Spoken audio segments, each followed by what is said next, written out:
Sel merupakan unit dasar penyusun makhluk hidup. Di dalam sel terdapat nukleus yang mengandung genom. Pada manusia, genom dibagi menjadi 23 kromosom yang dimana masing-masing kromosom tersebut mengandung untaian panjang yang disebut dengan gen. Gen terdiri dari DNA yang mengikat histon. Gen merupakan bagian dari setiap DNA yang dapat membuat protein ketika DNA tersebut ditukar. Ada saatnya DNA melekat pada enzim.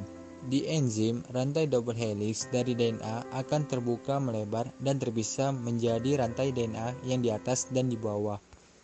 Pada saat DNA menempel pada enzim, tiba-tiba datanglah nukleotida mRNA yang bergerak dari luar ke dalam mengikat nukleotida DNA pada rantainya paling bawah sesuai dengan kode genetiknya.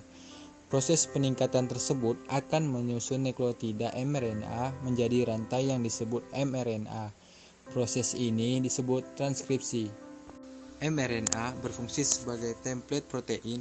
Sebelum terjadi proses translasi, mRNA akan terjadi penghapusan serta penambahan. Kemudian, mRNA akan bergerak keluar di celah nukleus ke ruangan membran sel menuju ribosom dengan cara bergerak bebas di cairan sitoplasma. Kemudian datanglah ribosom satu dan lainnya yang mendekat dan meningkat mRNA. Ribosom akan membaca pesan mRNA dengan menyediakan rantai yang berikatan dengan amino yang disebut tRNA dari luar.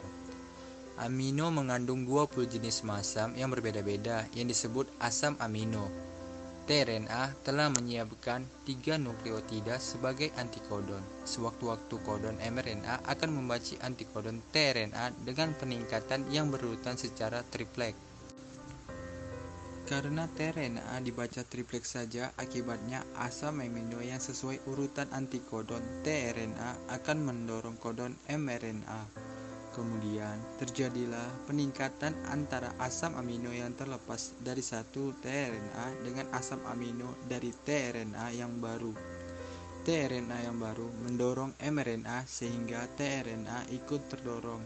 Akibatnya, tRNA yang melepas asam amino akan terjadi peningkatan antara satu asam amino dengan yang lainnya.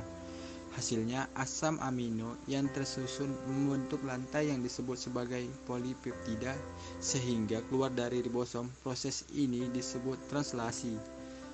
Jika translasi telah selesai, maka polipeptida akan terputus. Kemudian, polipeptida akan bergerak bebas hingga kelama-kelamaan melipat menjadi satu dan menggeras yang disebut sebagai protein.